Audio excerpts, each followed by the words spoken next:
Alrighty, we are on 6.6, which is the last section of Unit 6. So this page here, I would actually just kind of have you guys do first. So I'd encourage you to pause the video right now, read through this first page, and complete it, and then unpause when you're ready for me to go over it. All right. So we have a situation here. Max and his younger sister Evie are having a race in the backyard, and Max gives his sister a head start, and they run for 20 seconds. The distance they are along in the race in feet is given below, with Max's distance given by the function m of t, and Evie's distance given by the function e of t. Okay, how do you interpret the fact that m of 12 equals 30?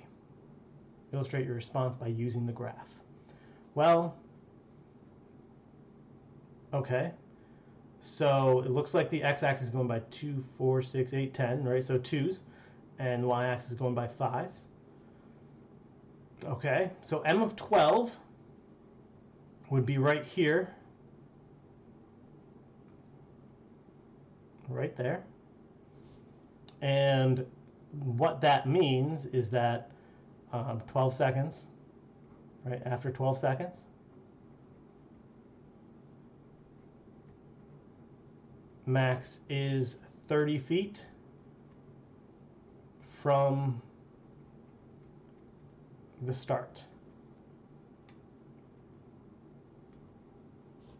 And that is right here. So this is m of 12 equals 30, right? It's just a coordinate point. If both runners start at t equals 0, how much of a head start does Max give his little sister? How can you tell? Well, the difference in their distance at t equals 0, Max is at 0, Evie's at 25. So that's a 25-foot head start. Not head strat, head start. And we know that because it's the difference.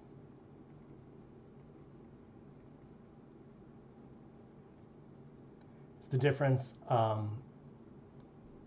e of 0 minus m of 0, right? What's the value of e of 0? What's Evie's distance at 0? 25.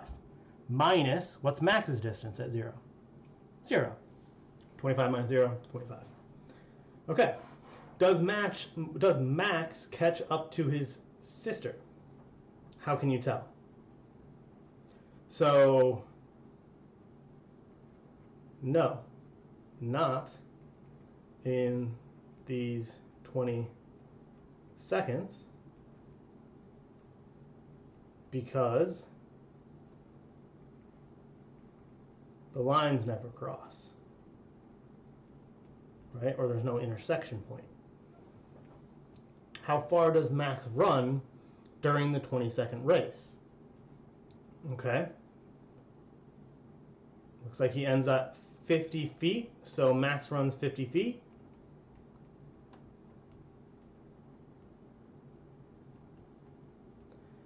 How far does Evie run? So Evie ends at 60 feet, so she runs 60 feet, right? Well, hopefully you didn't say that. Or if you did, that's fine. 60 feet is where she ends, but where did she start? She started at 25 feet. So what's 60 minus her 25-foot head start would be 35 feet. Right, so she only runs 35 feet, but she had a 25-foot head start. So she's always in front of him, she just doesn't run as long. What calculation can you do to find Evie's distance? So what did we do there? We did e of 20 minus e of 0, right? And if we just substitute that, we substitute values in there. What is the value of e of 20? E of 20 is 60. minus what's the value of e of 0, 25, right? And that's where we got our 35. Okay. How fast do both EV and Max travel? In other words, what are their speeds in feet per second? Express your answers as decimals and attach units.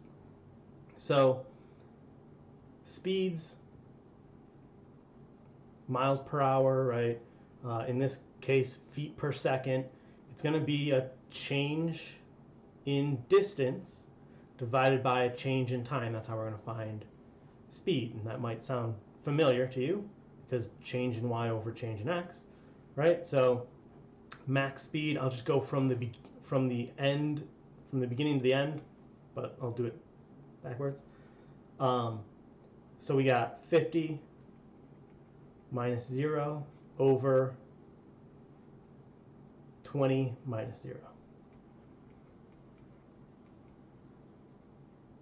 And so that's just 50 divided by 20, which is 2.5 feet per second. Evie's speed, she ends at 60. She started at 25. And the time, 20 minus 0.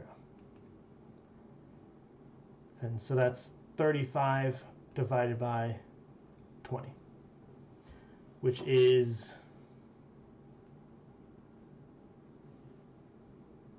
what is that, 7/4? So 1.75 feet per second. Okay, so we found speed of both of them by doing change in distance over change in time, which, given this situation, is pretty normal. It's what we would do. But given a context without speed or distance, with no context, it's just change in y over change in x, which means when we're finding rates, we're finding rates of change. So let's see what's going on over here. In the first exercise, we were calculating the rate that the function's output, y values were changing compared to the function's input, or x values, the average rate of change. And finding the average rate of change is the same as finding the slope of a line. Okay? What's very important to remember is when we write average rate of change, when you read average rate of change, anytime they talk about the average rate of change, it really doesn't have much to do with averages. Okay? You're not going to be adding things up and dividing by total numbers. Do not do that. Okay? The average rate of change you just have to think of as the slope. What's the slope between these 2 points that we're talking about? So if we're talking about the average rate of change between two values, those are the only two values we look at. We don't look at things in between and try and add things up and find averages. We only take those two endpoints and we find the slope between those two endpoints. Okay? That's going to be one of the more important things to remember. Here they give us what I consider to be one of the most important formulas in all of mathematics, which is the average rate of change formula. They're giving it to us in function notation, right? So f of b minus f of a divided by b minus a. We have also written it as y2 minus y1 over x2 minus x1. Okay? Both of those are similar. So let's take a look at an example. Consider the function given by f of x equals x squared plus 3. Find its average rate of change from x equals -1 to x equals 3. So all we're doing here is we're finding the slope from x equals 1 to x equals 3. We're just putting these 2 points on the function, and then we're finding the slope between those two points. That's all we're doing. So in this case, okay, if I'm going to use this idea, I have to know what the y values are. So what is f of 3? if I plug 3 into this function, what am I going to get? 3 squared is 9, plus 3 is 12. What is f of negative 1? Right, I'm going to plug negative 1 in. Negative 1 squared is 1, plus 3 is 4. Okay, so now I can do change in outputs, right, or change in y, divided by change in x. And I'm going to be very careful here to make sure I'm always using subtraction and I'm using the actual values. So this is a minus negative, okay? I'm also going to be very careful to line up the given input with its own output, right? I got 12 by plugging 3 in. Those things have to line up vertically. I got 4 by plugging in negative 1. Those have to line up vertically, okay? Other than that, they can be swapped, right? I could do this as well, as long as they're still lined up vertically, okay? So this is going to give me 8 over 4, which is 2. So the average rate of change between those 2 points on this function is 2. Number 4. The function h of x is given in the table below. Which of the following gives its average rate of change over the interval 2 to 6? Show the calculations that lead to your answer. So again, this is the type of question where I sometimes see students adding things up, dividing by things to find average rate of change. Like they find rates of change between each one, they add it all. Don't do that. We're only talking about from 2 to 6. So we're only talking about this point and this point. Okay, here's my outputs. So 3 minus 9 divided by 6 minus 2. That's all we have to do. That's negative 6 over 4, which reduces to negative 3 halves. Okay? Number 5. Francis is selling glasses of lemonade. The function g of t equals t squared plus 4 over 2 models the number of glasses she has sold g after t hours. What is the average rate of change at which she is selling lemonade between t equals 2 and t equals 6 hours? Okay. So here's our inputs. So we need to find our outputs. So what is g of 2? And what is g of 6? So g of 2, we plug 2 in. 2 squared plus 4 divided by 2. That's 4 plus 4 divided by 2. Right? So that's 4 plus 4 is 8, divided by 2 is 4. And g of 6, 6 squared plus 4 divided by 2. 6 squared is 36, plus 4 is 40, divided by 2 is 20. So there's our outputs. So now we can find the rate of change. So 20 minus 4 divided by 6 minus 2 equals, well, it's going to be 16 over 4, which is 4. And what am I talking about here? What are my units? Well, what are my units on this? What's my units on top? Well, the 20 and 4 represent the outputs, which is G. And G is measuring the number of glasses she has sold, right? Glasses of lemonade. So that's glasses per, what's on the bottom? Bottom is T, and T is being measured in hours. So glasses per hour, okay? And that's pretty much how you're always going to find out how to label these things, okay? It's whatever you've labeled on top per whatever you label on the bottom. And that's it.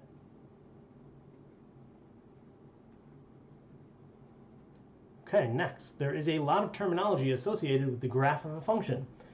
Many of the terms have names that are descriptive, but still work is needed to master the ideas. The function y equals f of x is shown graphed below over the interval -7 to 7. Find the maximum and minimum values of the function. State the values of x where they occur as well. Okay, so maximum and minimum, we can find that just by looking at the graph. So we look at the graph, the maximum point of this graph, the maximum is a y value. So the maximum is whatever that y value is. Looks like 7, okay? So it has a max of 7 at x equals, so where does this maximum of 7 occur? So where is this point? It's at x equals -1. Okay? It has a minimum of, well, here's the bottom of the function, which is a minimum of -1 at x equals, where does this point occur? Looks like that's -5. And so there we go. What is the y-intercept of the function? Explain why a function cannot have more than one y-intercept. So the y-intercept of this function is where it crosses the y-axis, which is a value of 6. So the y-intercept is this coordinate point 0, 6. And why can't a function have more than one y-intercept? And that's because it has to pass, in order to be a function, it has to pass the vertical line test, right? And if it had more than one y-intercept, it wouldn't pass, it wouldn't be a function. It wouldn't pass the vertical line test. So only one, because a function must pass the vertical line test. Okay. Part C, give the x-intercepts of the function. These are also known as the function zeros because they are where f of x equals 0. We've talked about this before. So where are these x-intercepts? It's where the function crosses the x-axis. So it looks like here at -4 and here at -6. So these zeros are -4 and -6.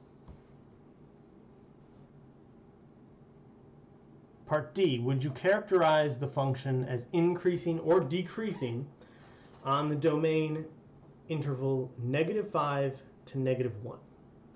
So if we are only talking about from -5 to -1, so if we're only looking at the graph between these 2 points, what's the graph doing?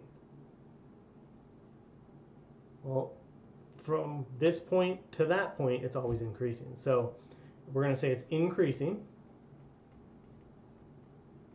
Explain your choice. Because the y values are increasing. It's a great explanation, I guess. If you found a better way to explain it, by all means, use that.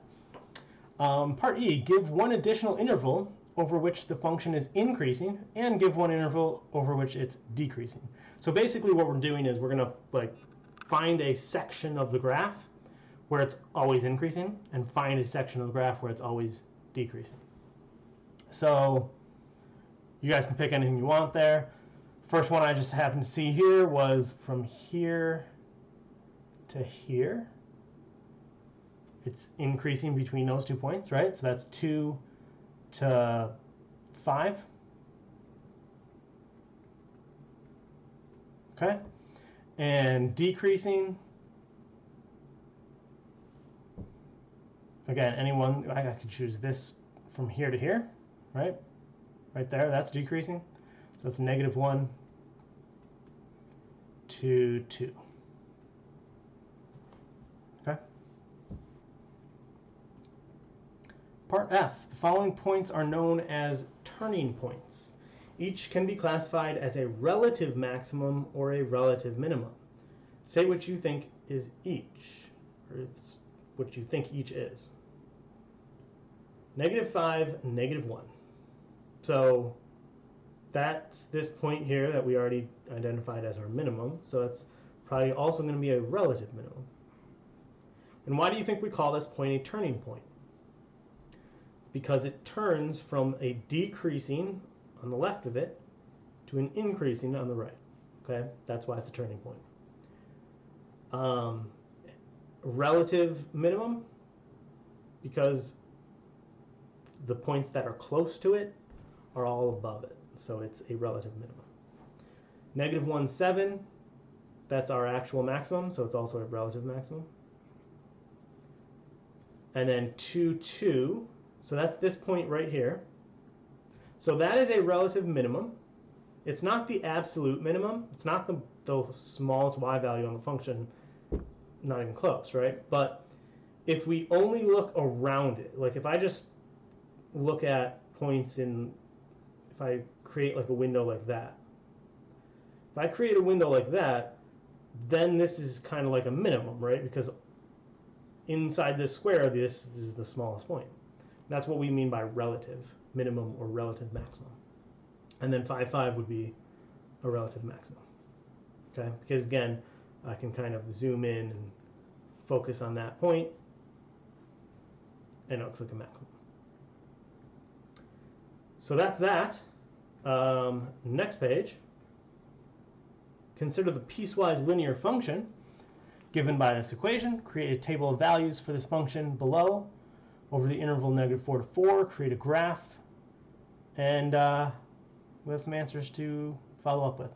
So this looks pretty similar to what the type of questions are similar. Okay, so I would ask you to go ahead and first try to do this. Maybe graph, fill out the table and graph, and then unpause, make sure you have the table and graph correct, then pause again, answer the questions, and then unpause. Okay? All right, so -4, which rule do I have to use? Well, I look over here. Is -4 less than or equal to 1, or is it greater than or equal to 1? I don't like how they wrote this at all. Oh well. So it's -4 is less than 1. So I'm going to use the x plus 3 rule. Right? In fact, I'm going to use the x plus 3 rule on all the x values that are less than 1. I'm going to use x plus 3, x plus 3, x plus 3, x plus 3. At x equals 1, according to this function, I have to use both of them, which I know it means they're going to connect, okay, but still I would never include 1 as an x value twice because I don't like to do that. So here I have to use x plus 3 and 6 minus 2x. And then everything after 1, I'm going to use 6 minus 2x. Okay. So just plug these points into these rules. So -4 plus 3 is -1. Is -1. They want the coordinate point. Okay, there we go. And then this one, when I plug -3 in, I get 0. Okay.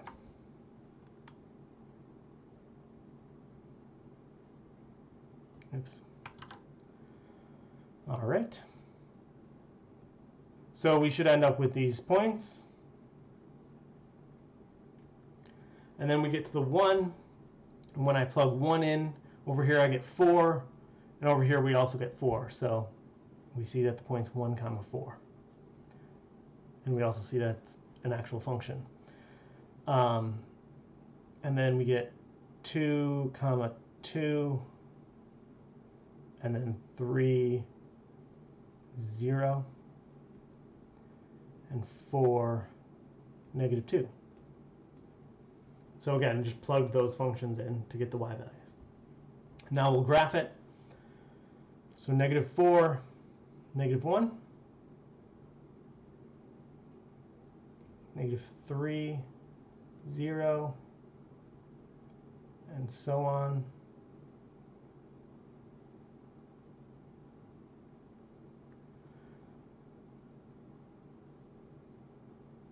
There's the first piece. Now the next piece, 1, 4, 2, 2, 3, 0, that's filled in, and so on, except we're only going from negative 4 to 4, so we don't need any arrows. Okay, we just graph that. State the zeros of the function. So at this point, I would go ahead and answer these questions first and then check your answers. So where are the zeros? So it looks like here and here are the zeros. So that's negative 3 and positive 3.